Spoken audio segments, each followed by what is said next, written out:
Welcome to the Metaphorosis magazine podcast, your home for beautifully made speculative fiction.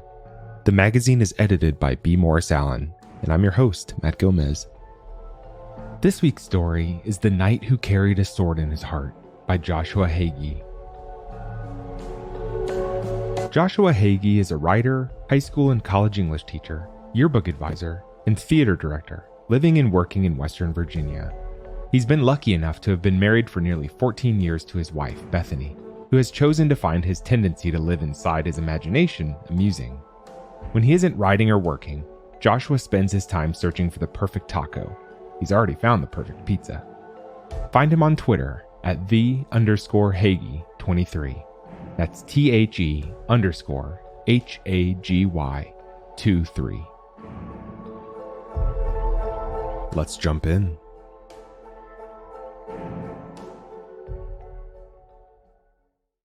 Legends speak of a time when the world was different. For better or worse, it is impossible to tell, for none are alive who remember what was. All we have left of that time are dreams that were lived before they were written, and the truths they hold for each of us. Listen closely, for this is one such dream.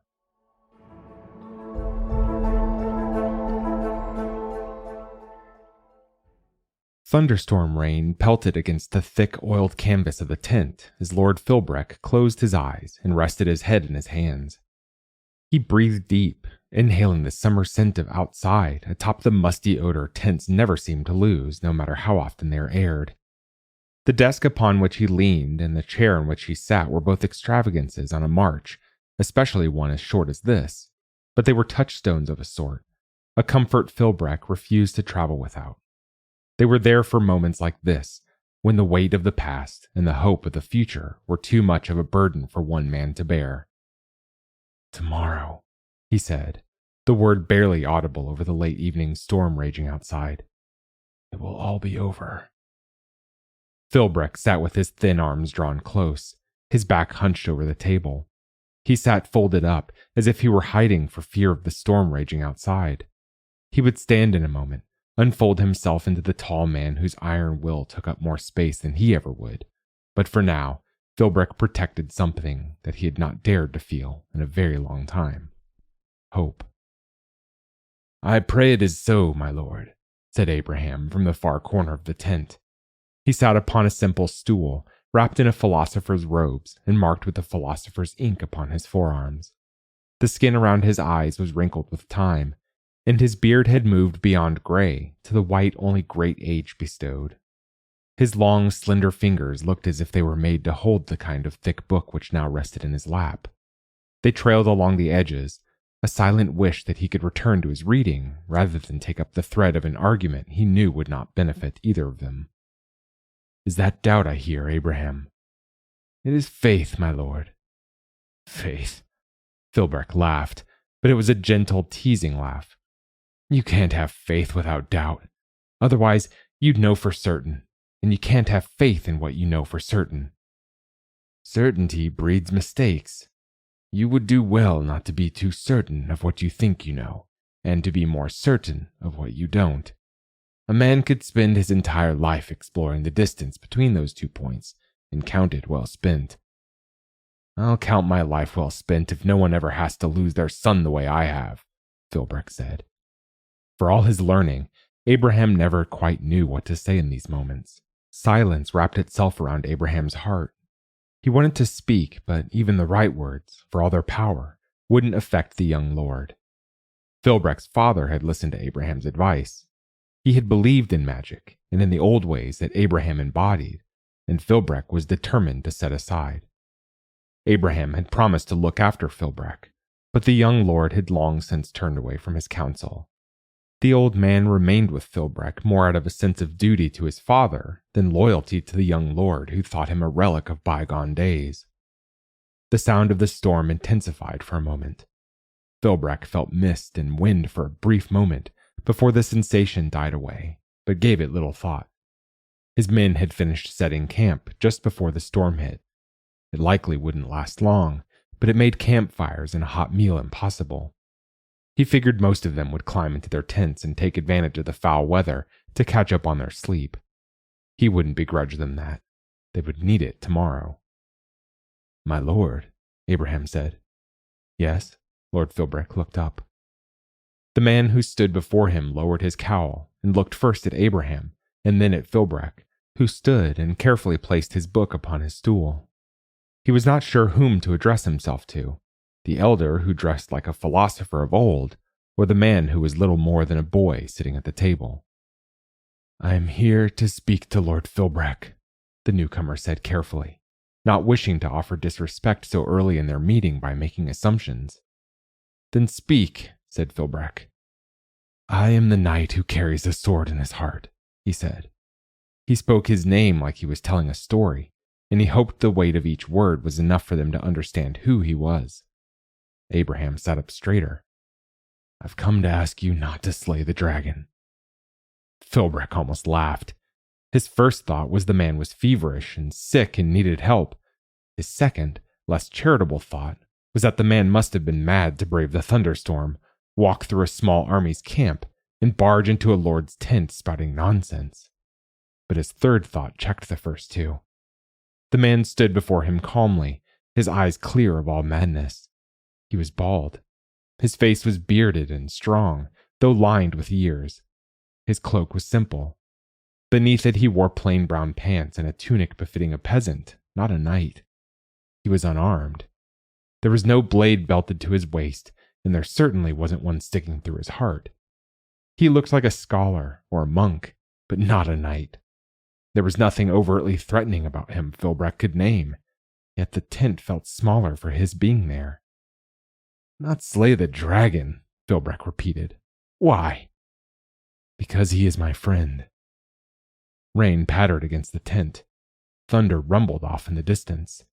The storm was passing. "A dragon is no one's friend," said Philbrick. "He has witnessed ages and carries their wisdom. There are none left like him in the world. Bayet deserves to end his days peacefully. I'm asking you not to end greatness in bloodshed. Let him die in his own time. Please," the knight's voice softened, "do not kill my friend." The sincerity of the knight's voice gave Philbrick pause, but only for a moment. He recognized pain when he saw it. He felt the knight's pain echo in his own heart briefly before it reflexively hardened. "He is a relic, the last in a long line of creatures holding us back from what we can be. They've ruled over us for centuries, but their time is over," said Philbrick. "Bayet never claimed a kingdom. None of them did. They claimed our thoughts, haunted our dreams, made us fear the dark when we should have been carrying light into it. What could we have been? What could we have built without dragons binding our thoughts to superstition and magic? No," Philbrick shook his head. "It all ends tomorrow. Bayet's death will bring an end to the old ways. Take away the living talisman, and all these misguided tales and superstitions will eventually go the way of legends, where they can do no harm." Abraham spoke from the far corner of the tent. "My lord," he said gently, "this will not bring your son back. Nothing will." "I know that." There was the echo in his heart again. Philbrick gritted his teeth against it. "But in a generation, maybe two, there will be minds free of magic, and ghosts and old wives' tales, and room for science and medicine. Someone will find a cure, so someone else's son won't have to die from a cough." The knight bowed his head. "I am sorry for your loss. I understand grief can be—" "Do you have a child?" Philbrick cut him off. "No." "Then don't tell me you understand how it feels to watch your son cough his lungs up, while the so-called wise men wave herbs in his face and burn sage and promise a cure they can't deliver because they've studied superstition instead of physic. Don't tell me you know what it feels like to lay your son in the coals ground. Don't tell me you know what it feels like to curse God with one breath and pray your son is safe in his arms with the next. I would have pulled every star down from heaven and drowned them, one by one, in the ocean if it would have meant he lived. But all I could do was watch him die. If killing a dragon means no one else has to feel this, then so be it." Outside, The rain stopped falling as the storm slid out of the full moon's path. "I am sorry for your loss. I meant no disrespect. You are right. I cannot imagine what you must have gone through, but that doesn't change what I must do. I am the knight who carries a sword in his heart. Byatt has long been my friend, and I name him thus. I will stand between him and all those who seek to do him harm." "What exactly are you going to do about it?" Philbreck asked. "If you pack up your army in the morning and leave, then we will part ways in peace. But if you and your men attack Byatt, I will draw my sword in defense of my friend and kill every one of you before I die." "There are 200 of us," said Philbreck, scorn evident in his voice. His first suspicions had been right all along. The man was mad. "Even so, I have been to the Dreaming Tree. I carry my purpose and your death in my heart." "What the blazes are you talking about?" "It is of the oldest tales, my lord," said Abraham. "Few know it, but it is a tale that bears attention." "That's exactly the kind of nonsense I'm talking about." Philbreck waved a dismissive hand in Abraham's direction. "You read a fairy tale and want to fight an army? Fine, go ahead, but we will show you no mercy if you stand before us tomorrow." "Nor I you." The knight spoke quietly, even regretfully. There was no bravado in the threat, only the certainty of a man who saw a task to be completed before him. He turned to leave. "Sir Knight," said Abraham. The knight inclined his head and took note of Abraham's robes. "Philosopher," said the knight. Abraham keenly felt the burden of knowledge upon his heart in this moment. "I know the old stories, and I know the tale of the knight. Know that I am not your enemy." "Then why are you helping him?" The knight nodded in the direction of Philbreck, who glared his disapproval but did not give it voice. "Because I treasure what he has lost." The knight considered this for a moment, before he bowed to Abraham and left the tent.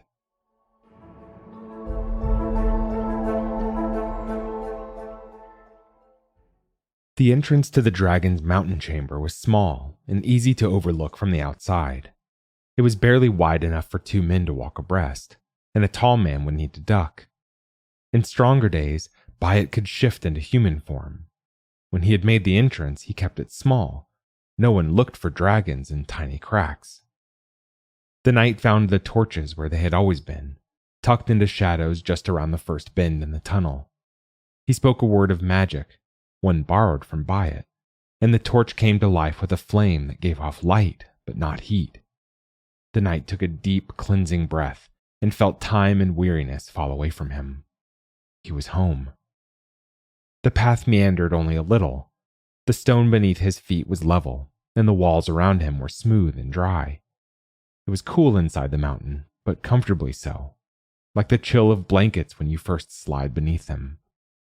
As usual, Byatt smelled the night long before he entered the chamber. "You smell of thunder." Byatt's voice was low and deep, but the power it once held had faded, like a receding tide reaching for a seaside cliff. "But you reek of old magic." The knight stepped from the tunnel and into Byatt's chamber. Torches on either side of the entrance bloomed to flickering life, giving him just enough light to see the dragon's face before him. The knight's heart was lifted by the familiar gruffness. "It's good to see you too, old friend." The knight fought to keep his concern from showing in his voice. Only a few days had passed since he'd left Byatt, but the dragon looked as if he'd aged further in that brief span. His once shimmering golden scales were grayed around the edges. The ones on his snout were entirely gray. As big as he was, Byatt looked smaller than he should, as if his insides had been hollowed slightly, and he was settling in on his bones. Worse yet, the chamber was cooler than it should have been. Dragons were hot creatures by their very nature, but the fire inside Byatt had been banked down to embers, buried beneath ash, unlikely to ever blaze to life again. Byatt snorted. "I look old." "You are old," said the knight. Byatt chuffed out a breath. You found the dreaming tree. I can smell it on you. The knight stood before the dragon like a wayward son confessing his sins to a disappointed father. I did. Byatt sighed. Why would you do this when I asked you not to? The knight lifted his gaze from the floor to meet the dragon's eye. Because I've made a lot of wrong choices in my life. Let me make this right one. Byatt closed his eyes in resignation. As much as he wished otherwise, there could be no going back. I wish you hadn't done this. I know. Philbreck? He's outside with 200 soldiers. They're coming for you in the morning. You should let them come. He isn't wrong in what he believes. Doing the wrong thing for the right reasons doesn't make it right, said the knight. But his son died. I think he lost himself a long time ago. The knight shook his head. I wish tomorrow didn't have to be. It doesn't, said Byatt. My time is near anyway. Let me be. Let Philbreck have his way. They both knew the knight would not abandon his friend, but some words needed to be said for the comfort of having said them. We are who we are, my friend. There's nothing either of us can do about that. Then let tomorrow keep until morning, said Byatt. Dark nights are better weathered with tall tales than quiet fears. Let's fill our hearts with something better than what awaits us tomorrow. The knight smiled. What did you have in mind? Would you read me a story? Any story in particular? Byatt thought for a moment. There were many to choose from, but he realized there could be only one story for a night like this one. How about, he said slowly, the one that inspired you? The knight looked into the darkness overhead. If I'm going to read you a story, then I'm going to need more light. Byatt's smile should have been terrifying, but the knight found it comforting to know his friend could still smile. I think I have enough magic left for that. The dragon closed his eyes and took a deep breath. The torches extinguished themselves, casting the two of them into the true darkness that can only be found inside a mountain. The knight held still, but kept his eyes turned upward. Slowly at first, moonlight soaked through stone and soil until it seeped into the cavern, filling it with the gentle light and soft shadows of summer's last full moon. Above them, the chamber stretched to the mountain top, and its every wall was lined with stone shelves of books in neat rows. Ladders and walkways allowed access to every level in a maze of metal and stone. Byatt's treasure had never been anything as cheap and pedestrian as gold. Can you find it? Byatt asked. To the knight's ears, he sounded more tired than he had a moment ago. The knight nodded. I know exactly where it is. He'd been to the top of the library only once. There were more books here than a man could read in a lifetime, even if that was all he did with his life. But he knew the lower shelves well, and he could remember the exact location of every book he'd read.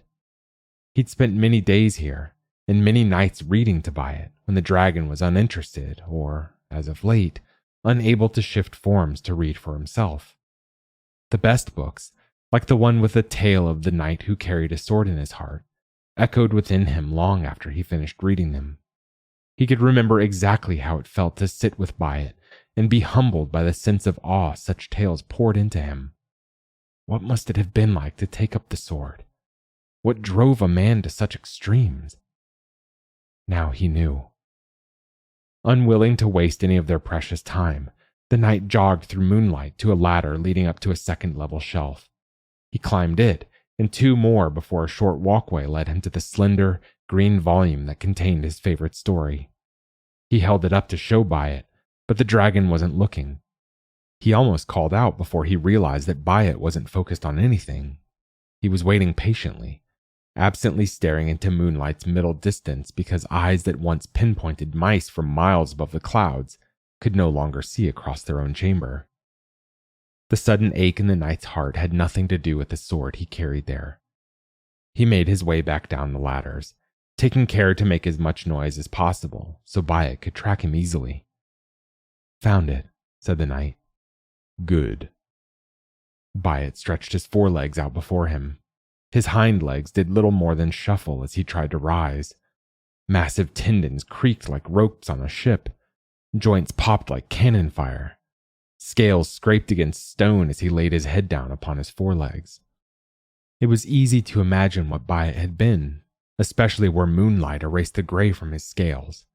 But his face held on to the weary understanding that came at the end of a long life. The knight stepped around Byatt's paw and climbed into the crook of his elbow, where he could sit comfortably and lean against the dragon's head. "Comfortable?" asked Byatt. "Yes." "Good."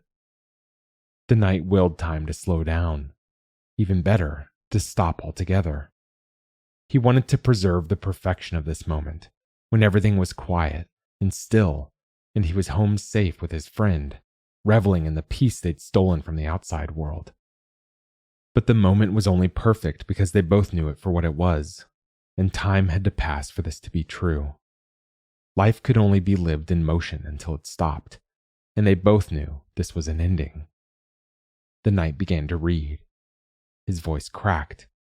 He cleared his throat, wiped his eyes, and began again. Byatt closed his eyes and listened intently. Legends speak of a time when the world was different. For better or worse, it is impossible to tell, for none are alive who remember what was. All we have left of that time are dreams that were lived before they were written, and the truths they hold for each of us. Listen closely, for this is one such dream. It was a fairy tale, one of the first, about a neglected boy who grew up to become a soldier who, being unfamiliar with kindness, angered his fellow soldiers until they left him to die on the battlefield. He cried out with his last breath, as all soldiers do, for anyone who could ease his pain or end it. It is said that in times of great desperation or great need, the dreaming tree will hear us and answer our calls. The soldier's desperation was pure, and his need grievous. So, in the space between final heartbeats, he found himself looking up at glimmering stars through the winter-bare branches of the dreaming tree. He was in too much pain to speak, but the dreaming tree understood his need. The soldier awoke once more on the field of battle, carrying a sword in his heart. He knew it was powerful, and that it would allow him to defeat his enemies if he drew it. But the soldier knew he would die soon after his battle was finished. Rather than seek revenge, he took up the life of the knight-errant. He wore no armor, and never again touched a bladed weapon. He traveled the land, lending strength and kindness where he found it lacking, and, with each deed, the sword in his heart cut away a piece of the anger and hurt he carried. One night, as he looked up at winter's stars from his bedroll, he realized he had been his own greatest enemy. He found himself at the dreaming tree once again. He knelt before the tree, drew the sword from his heart, and lay down at the roots of the tree to rest at last. The story at its end, the knight closed the book quietly. Byatt's eyes remained shut. His breathing was shallower than it should have been. The old dragon was asleep beneath a blanket of moonlight, his body pressed hard against the cool stone floor of the chamber.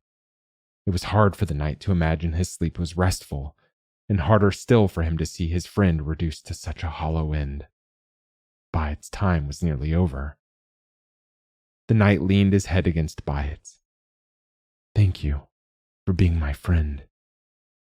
Tears splashed against gray scales as the knight wept silently. Byatt did not stir.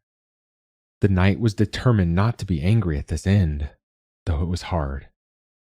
Byatt deserved better, but there was no changing what was. There was only facing it. Carefully, so as not to wake Byatt, the knight clambered down from the dragon's embrace and left the chamber without speaking again. They had lived their goodbyes. Let that be enough.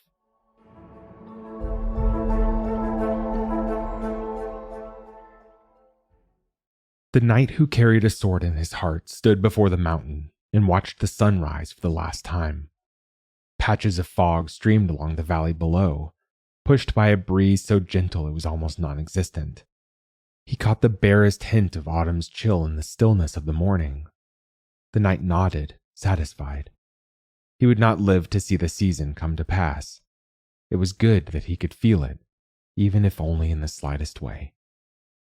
The knight waited. Armies, even small ones, take time to move. He could see the soldiers in the valley below, stirring about as they ate breakfast and readied weapons. The knight could have walked down to their camp, but he was content to wait.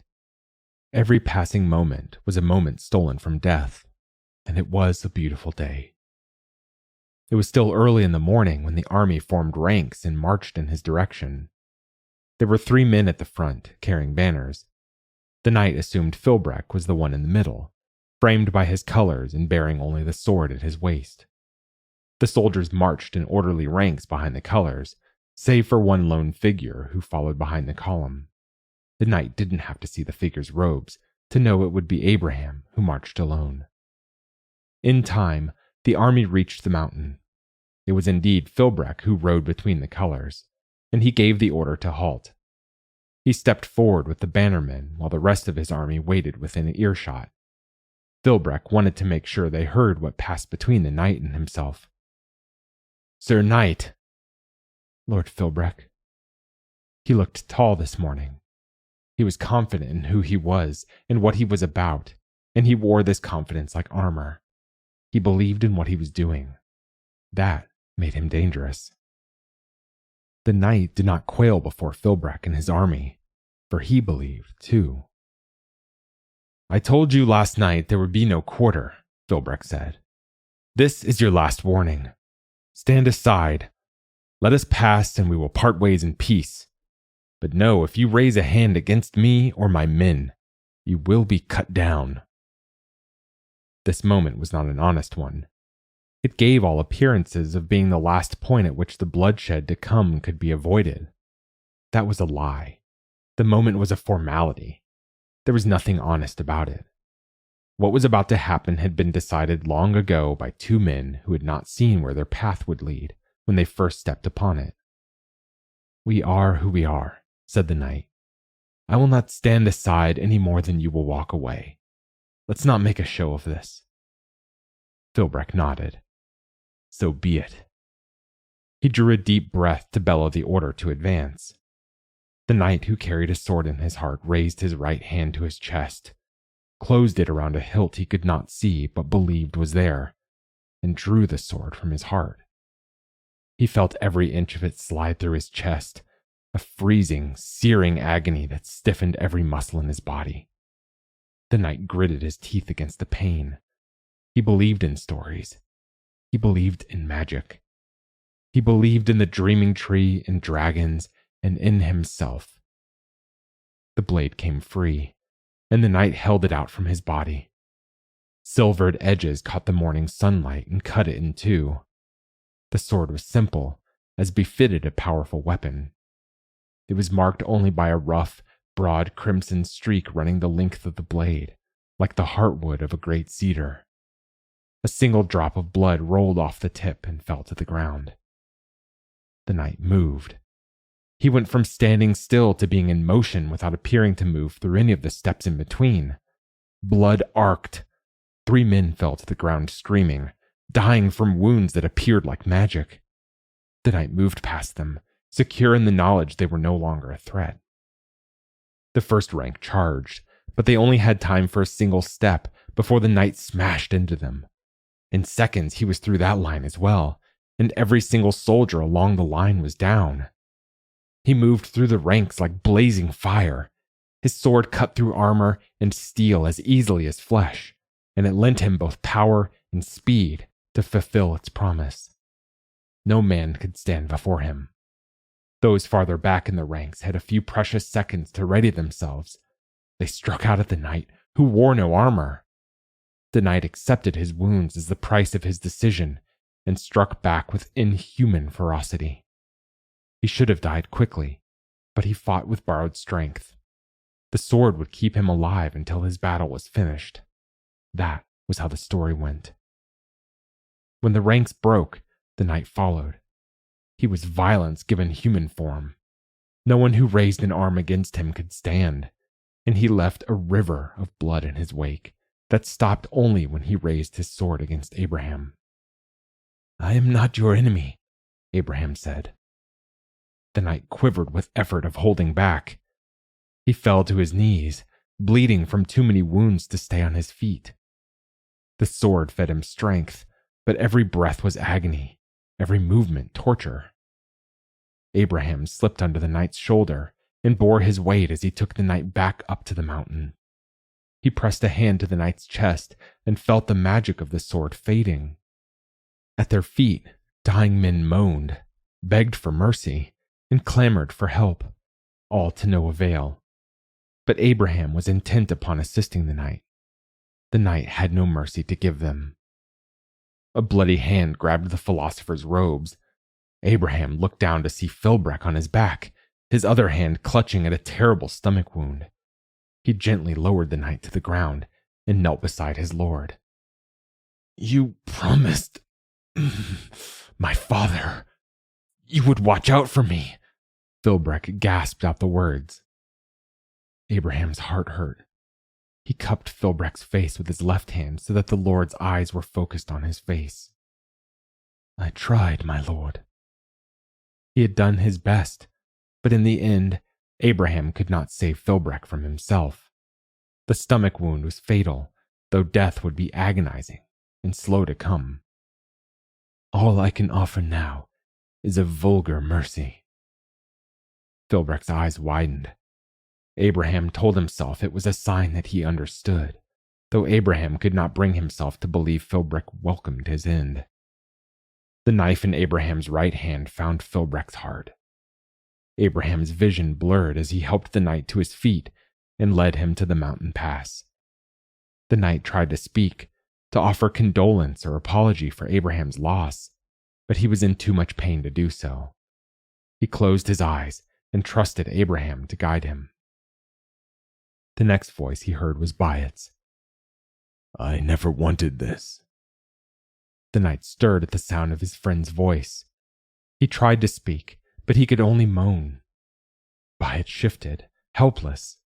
He desperately wanted to ease the knight's pain, but there was nothing he could do for his friend in this form. He stilled himself, though his heart trembled as he watched the philosopher help the knight lay down in the crook of Byatt's arm. "You are safe, and you are home. You may rest now," Abraham said, the words the only benediction he could give. The knight opened his eyes and looked upon the sorrowful face of the dragon. The strength of the sword left him.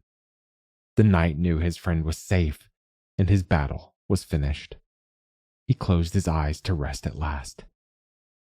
"I did not ask for this," Byatt sobbed.